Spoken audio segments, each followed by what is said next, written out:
I call the Ways and Means Committee to order and want to say welcome to everybody to our first hearing.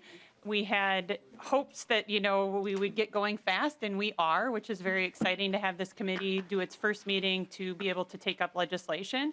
And so next week, we'll get more of a traditional start with MMB here to do a budget overview and get a chance to kind of dive into that. But when opportunity presents itself to work together on good legislation right out the gate, we're going to take that opportunity and start to hit the ground running today. And most of you are pretty seasoned in this committee and some new faces, so welcome.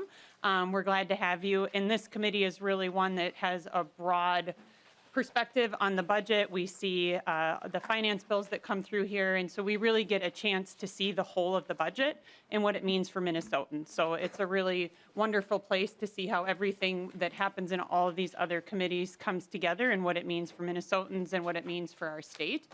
So exciting opportunity for the work ahead, and this is a great group of people to do that work together, and so looking forward to our time together, and wanted to just say a thank you to our lead, Representative Garofalo, who has been really phenomenal partner already. We've been able to meet, and he's shared his expertise and his knowledge and thoughts about how we can make sure this committee functions well together. So it's a good place to start from when we can have those levels of understanding and really work together to make sure that before bills hit the floor and that we're doing the best things we can here in this committee. So I know we'll all do that, and I look forward to it. So before we get to the business of the day, we're going to go around and do introductions.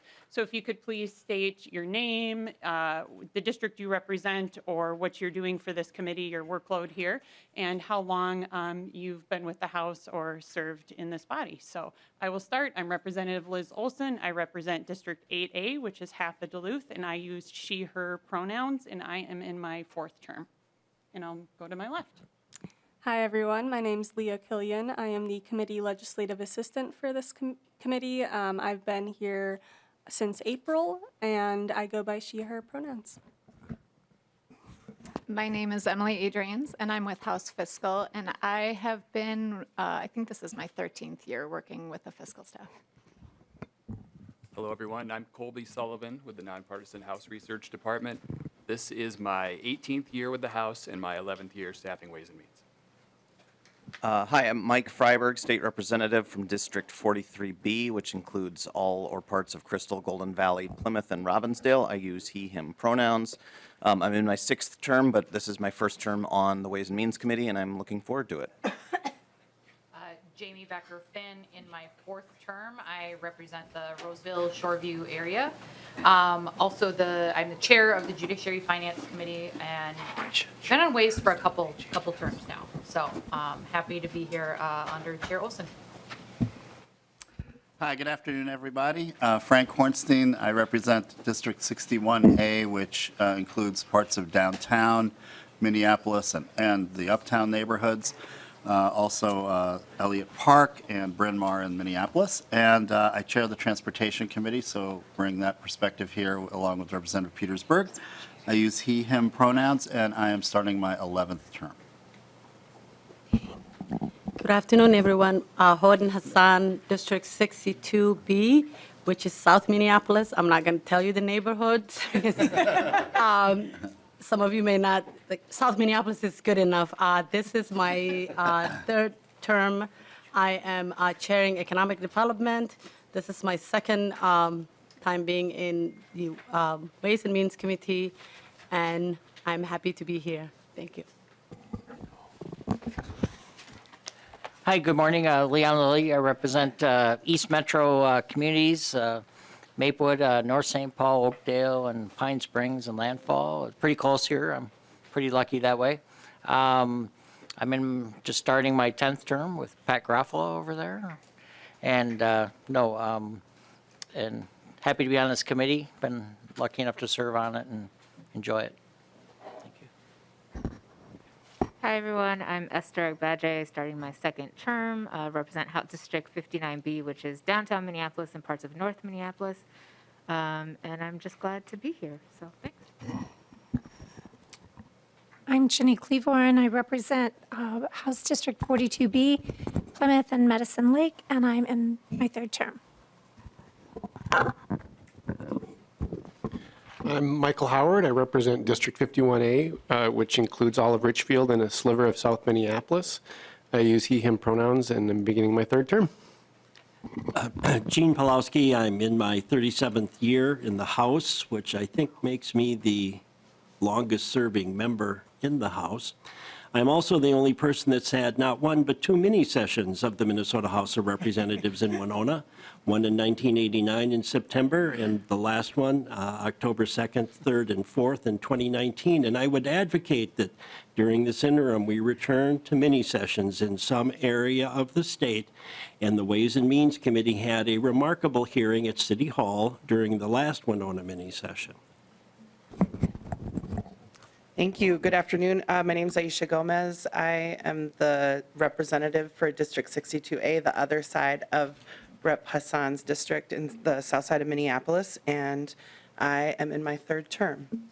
And I use she, her pronouns. Thank you. Hi, I'm Kelly Moeller. I represent District 40A, Arden Hills, Mounds View, part of Shoreview, and part of New Brighton. I'm in my third term. I use she, her pronouns, and I'm chair of the Public Safety Committee, and I'm excited to be on this committee. Hey there, Dave Pinto, representing the southwest part of St. Paul. I use he, him pronouns. I am the chair of the Children and Families Committee, and so working to get all kids off to a great start. I'm looking forward to our work together. Thanks. Marion O'Neill. I represent 29B, which is Buffalo, Monticello, Maple Lake, and 4 townships, so I'm out in rural Minnesota, where there's a ton of snow right now, and I'm not excited to go home and plow it all. Let's see, so I'm the Republican lead on higher education, which is the third largest part of our budget, and I'm glad to be back in my 6th term. I'm State Representative Jim Nash, District 48A. I'm in my 5th term, and I am the minority lead on state government finance, and my district is most of Carver County, or at least all the good parts.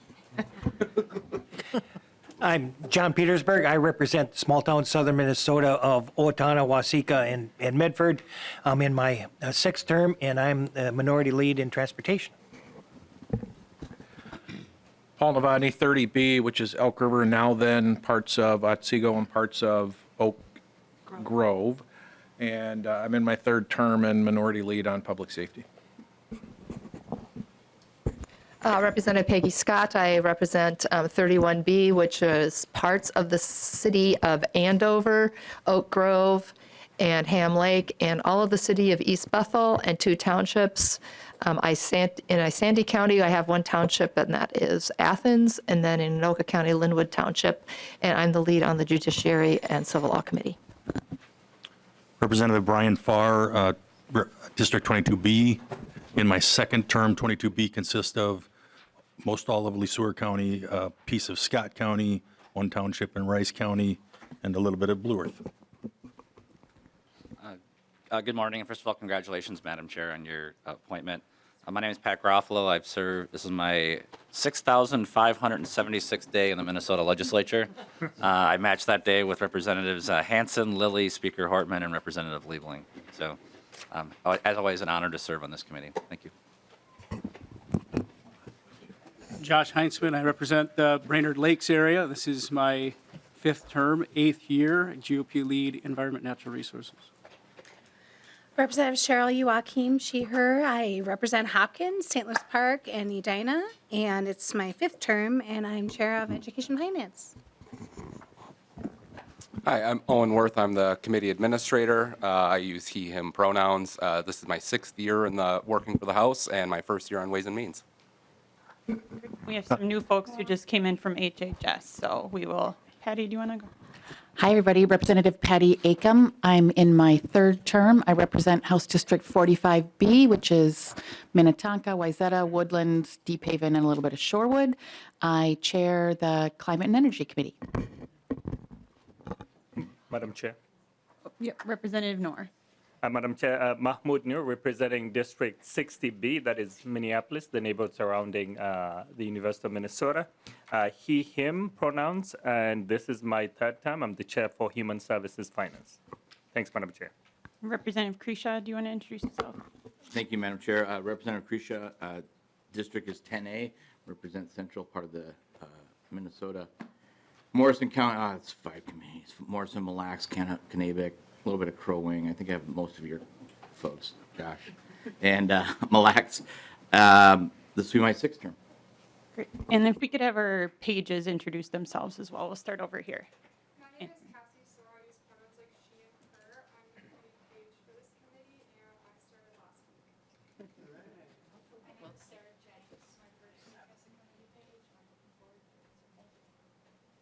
Great. And we'll have Harry, would you like to introduce yourself too, please? Hello, Harry Kennedy. I'm in my 13th year as GOP caucus staff. Okay, great. Did I miss anybody? I think we got us all. All right, wonderful. Well, we are going to get down to work then. So we have our first bill up today. So Representative Gomez, if you want to take the testifiers table. So the next bill is House File 31, which is the federal tax conformity bill that we heard in taxes yesterday and is now, we're ready to hear today. And so Representative Gomez, once you're settled, would you like to move your bill, which would be, you would be sending House File 31 to be re-referred to the General Register? Yes, please, Chair Olson. Wonderful. And you also have an amendment. I do. Should we move the amendment to get it in the shape that you would like? Yes, please. And so you'd be moving the A1 amendment? Yes, Madam Chair. Wonderful. So the A1 is in front of us. And is there also a technical fix to the A1 that we should move at this point to? There is. I would like to offer a verbal amendment if I could. Representative Gomez, would you please share your verbal amendment to the A1? Yes, so I would like to move that on page 2 of the A1 amendment, line 13, that we delete everything after December 31st, 2023, and also on page 2 that we delete line 14. As you can see, it's sort of kind of a partial sentence there, so just a little technical fix. Okay, thank you. And I will have Mr. Sullivan repeat that too, so that we all hear that correctly, and if there's any clarification we need. Madam Chair and members, Representative Gomez moves to amend the H0031A1 amendment as follows. On page 2, line 13, delete everything after December 31st, 2023. And page 2, delete line 14. Any questions to the oral amendment? Representative Kresha. Thank you, Madam Chair. I was just wondering if nonpartisan research, what is the substantive change of what we're doing? Great. Yeah, Representative Gomez. Or I could just answer that. It's pretty easy, actually, and it's based on some conversation that we had in the Taxes Committee yesterday and a request from some of the GOP members that we, so part of when you do tax conformity, and we haven't done it in a few years, is that it impacts previous tax years. So I think this impacts, starting in 18? Yeah, so 18, 19, 20, 21. So some people will have to file amended returns to align with those changes that we hopefully will sign into law. So our original version of it allowed for a window of 6 months for those amended returns to be filed. And so we're changing it to allow those amendments to be filed until December 31st, 2023. So it just kind of gives people a few more months to get that done. And then there's like, so that's the piece that we just touched, which starts on like 212.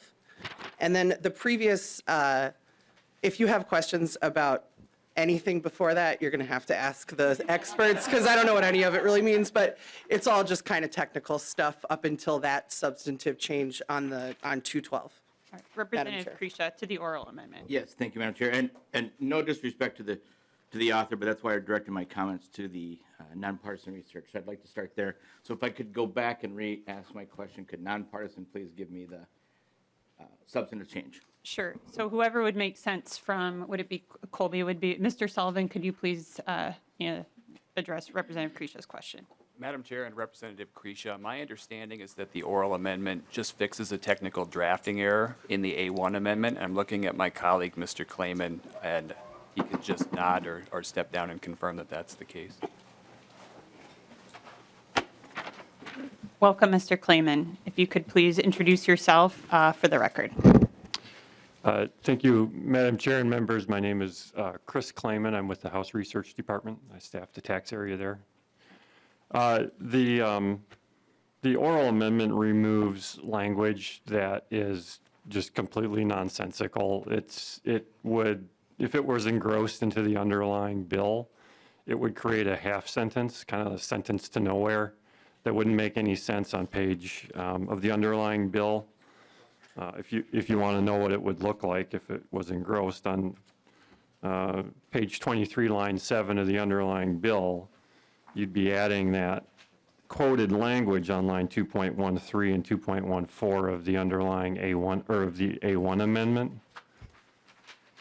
And the language is, the commissioner has 1 year from the date for filing returns in paragraph A2. And you'd just be sticking that on to the end of line 23.17 in the underlying bill, the HF, the first engrossment, House File 31. So that just wouldn't make any sense, and that's just a total drafting error on the amendment. So it's not intended to do anything. I can testify more to the details of that if anyone would like, but that's just doesn't make any sense. Shouldn't be part of the underlying bill. Representative Kresha. Thank you, Madam Chair, and thank you very much for the clarification. And I think that I'm glad we're making them, and I think it just speaks to the fact that we have a bit of a hasty process here, and we're designed to slow down and get this right. And so I hope that we use this as a opportunity. So thank you, Madam Chair. Thank you. Any further discussion to the oral amendment to the A1? Hearing no further discussion, all those in favor of the oral amendment, please say aye. Aye. All those opposed, please say nay. The motion prevails and the oral amendment to the A1 is adopted. So to the A1 as amended, Representative Gomez. Well, Madam Chair, since I misunderstood Representative Kresha's question, I think I sort of explained the A1 amendment generally already. Really just changes that period of time that filers have to file the amended returns from 6 months after the bill enactment to the end of the year. Any discussion to the A1 as amended? Representative Petersburg. Thank you, Madam Chair. So I had been aware of the discussion that CPAs had concerns with the 6-month time period and whether or not that was long enough and some of the other concerns. And so I had a amendment drafted before I saw your A1, so I appreciate that. So I won't be offering it because it's pretty much taken care of here. I had gone from 6 months to 12 months, and you've gone just about that level. The only other thing that I had added to the amendment was the ability to file electronically, and I think that's still something considerable, something to consider in your bill, because I think that makes it easier for both the department as well as filers if they can do it electronically rather than having to do it paper-wise. And so I'm hoping that we can still get that corrected sometime. But at this point, I'm not offering my amendment because you've already taken care of it. But I like the bill. I think it does a lot to get conformity done early in the session. I know CPAs will like it earlier than later, so thank you for that. Thank you, Madam Chair. Any further discussion to the A1 as amended? Seeing no further discussion, all those in favor, please say aye. Aye. All those opposed, please say nay. The motion prevails and the A1 amendment as amended is adopted. So to the bill, Representative Gomez. Thank you, Madam Chair. Good afternoon, Chair Olson and committee members. So as we all know, this is the early federal tax conformity bill. My appreciation to Chair Olson for bringing us together earlier than maybe some of us had anticipated so that we can hear and move this bill forward. So just briefly, in Minnesota, we use federal AGI as a starting point for our tax filing. We sort of align our Minnesota tax code is aligned in a lot of ways with the Internal Revenue Code. But when Congress passes changes to the Internal Revenue Code in Minnesota, we don't automatically align with them. Instead, we selectively conform to changes that make sense for the residents of our state. So since the last time we did conformity in 2019, a lot has happened at the federal government, or the federal level, actually, that impacts the Internal Revenue Code. So this bill includes provisions from 7 different federal acts, including, which some of the issues that are of high interest to folks are, it aligns with the tax treatment for student loans from ARPA and some of the COVID-era supports, especially that were there to help the hospitality industry during the height of the pandemic, so that, you know, if you got a shuttered venue grant or loan, or you got a restaurant revitalization support, that we don't treat that, we want to not treat that as income in Minnesota. We want that to be exempt from taxes. So those are sort of some of the things that I've heard the most about, and our fiscal staff's going to walk us through kind of some of the specifics. So yesterday, the reason, to Representative Krishaw's point, right, this is happening quickly, and you know, the reason yesterday in our tax committee, Commissioner Paul Marquardt, who's joined us, I'm not going to get tired of saying Commissioner Marquardt, he told us that if we can get these changes enacted by January 13th, the Department of Revenue will be able to implement them in time for the 2022 tax filing season, eliminating the need for future amended returns, and making kind of our tax code, one of our goals in the tax space is to make filing easy, to make it legible, to make it like not, you know, as non-confusing as possible. So this sort of aligns with those goals. Just want to say that our staff in the House has really worked diligently in this effort over the holiday season. I'm really thankful to them. They've been working really hard. They're all behind me here. And also, you know, so I just want to extend my gratitude to them and to our partners at the Department of Revenue and in the Senate, and everybody's kind of been, and in the governor's office, we've all been kind of moving forward on this together. Representative Davids has also been a great partner on this effort, and he's a co-author on the bill. Thanks to him, we passed this unanimously out of taxes yesterday. The Senate bill also has bipartisan authorship and passed unanimously out of Senate taxes this morning. I've gotten a bunch of requests for GOP members to be added as authors, and I'm hopeful that we can get this done. It's a way to make our tax code simpler, easier for individuals and businesses in our state. And it's a good thing for us to do together, and I hope to earn your support. Thank you, Madam Chair. Thank you, Representative Gomez. So we have one of our fiscal staff who is going to go over the fiscal parts. That's typically what we do here, so we're glad to have you here. So welcome to the committee, Ms. Templin. Please state your name and proceed with your testimony. Good afternoon. My name is Cynthia Templin, and I am with the Nonpartisan House Fiscal Analysis Department. And for today's hearing on House File 31, I have two fiscal documents should be in your packet. A spreadsheet for House File 31 and a revenue estimate from the Minnesota Department of Revenue. And it has been requested that I provide a quick overview of the revenue estimate first before I go into the spreadsheet. So I will do that. So the revenue estimate looks like this. Just quickly, on the revenue estimate, I just want to go over a couple of areas, kind of the background on why we have revenue estimates and how the revenue estimate is structured. The purpose of a revenue estimate is to provide fiscal estimates of proposed changes to tax laws. Within the House Fiscal Analysis Department and within the House Research Department, we are able to provide unofficial estimates for proposals. However, estimates from the Tax Research Division of the Minnesota Department of Revenue are deemed to be official revenue analysis of proposed tax laws. So House fiscal staff rely on these official revenue estimates from the Department of Revenue to track the cost of tax law proposals. So that's the background on a revenue estimate. How the revenue estimate is structured. There are 4 sections in a revenue estimate. There's the fund impact, the current law section.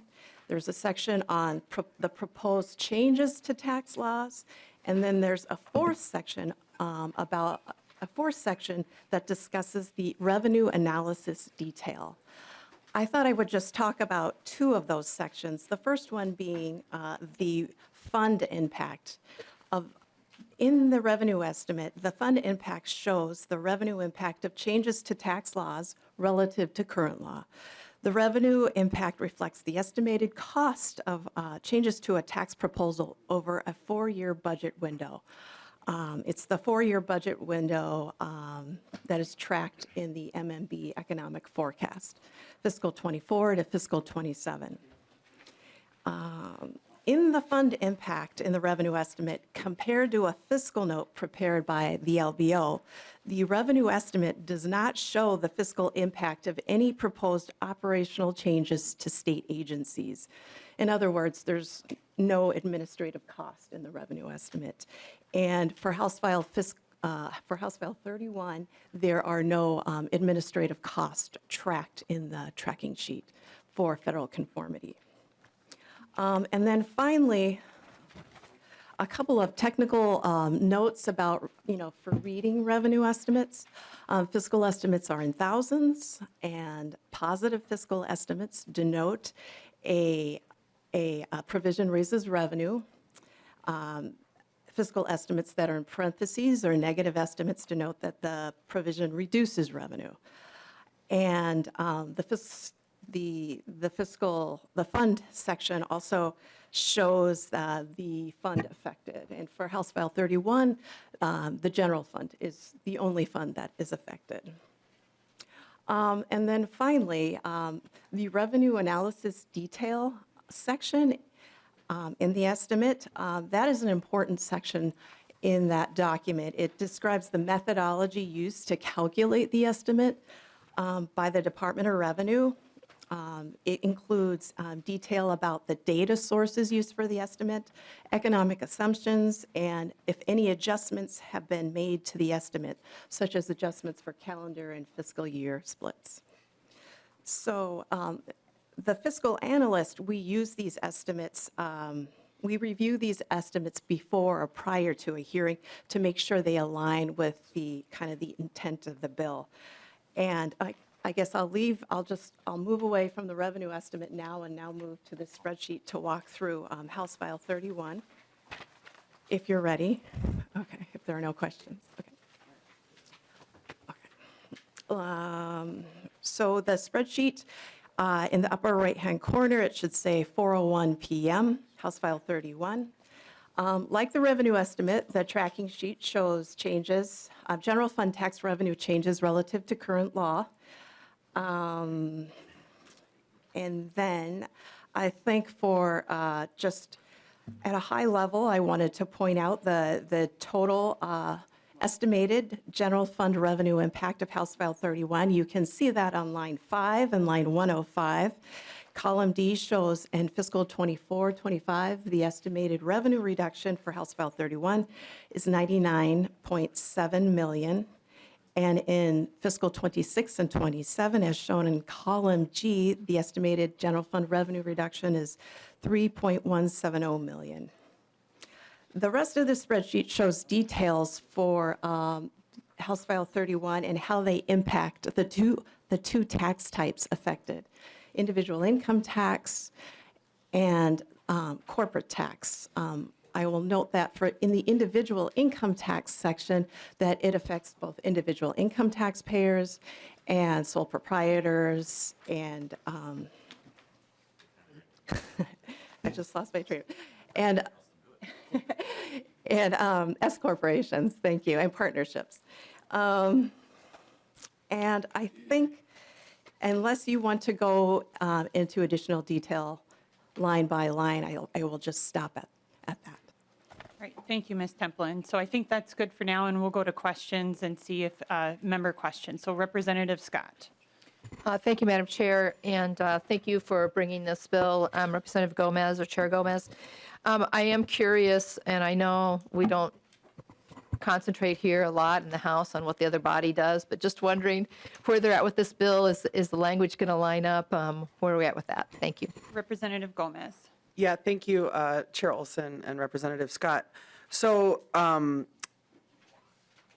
in tax committee yesterday, we had like 2 DE amendments, an amendment to the second DE. So they heard, the Senate Tax Committee met this morning at 8:30. They heard do you call it the engrossed language? They heard the final language that passed out of the House Tax Committee yesterday afternoon. And as I mentioned in my opening comments, it did pass unanimously out of that committee. So I think that we will have to, what we just amended onto this, that date change and sort of a few of these technical tweaks, we will have to amend on to the language that they just passed this morning. But we're doing pretty good. We're in pretty close alignment right now. Thank you. Representative Scott, anything further? Further discussion to the Representative Garofalo. Thank you, Madam Chair. And Representative Gomez, thank you for bringing this bill forward. It's greatly appreciated. While I'm sure that sometime during this session we will have disagreements on some items, and I'm shocked to hear that. It is a good sign that this bill is being progressed forward. There's lots of areas where we do have agreement on items, and I'm glad to see that conformity is one of them going forward. I would also encourage DFL chairs and the Ways and Means chair, Chair Olson. There are other spending items. There's other items that I think we can reach agreement on. It doesn't mean we're going to reach agreement on everything, but I do think we have an opportunity to work together and show Minnesotans that we can govern together and make some decisions in agreement. And so I hope, Representative Gomez, that you don't lose any street cred with me praising you publicly in your caucus. No offense is intended. If I need to attack you on the House floor, just let me know and we'll take care of that. But I would encourage members to vote yes. And again, thank the DFL leadership, Chair Olson and Representative Gomez, for allowing this to move forward. Thank you. Thank you, Representative Garofalo. Seeing no further discussion, would you like to renew your motion that House File 31 as amended be referred to the General Register? Yes, please. With the motion in front of us, all those in favor, please say aye. Aye. All those opposed, please say nay. The motion prevails and your bill is on its way to the General Register. So thank you, Representative Gomez. And thank you, Commissioner Marquardt, for being in attendance. Even though we didn't need you at this moment, it's always good to see you here with us. So thank you. And thank you, members, for making this work in your schedules. So we are, one thing I forgot to mention, you did get an email from Owen Worth yesterday with the committee rules. They are in your packets. We weren't going to review them because I don't think there was anything out of the ordinary there. And I did have a chance to connect with Representative Garofalo, but if there's anything you need to discuss or, reach out. So take a look at those if you haven't already. And then we will be meeting on Monday at our normal time. And we will be hearing a budget overview from MMB as well as taking up House File 35, which is the Representative Stevenson bill addressing inflation and the forecast. So with that, members, there's no further business and we are adjourned.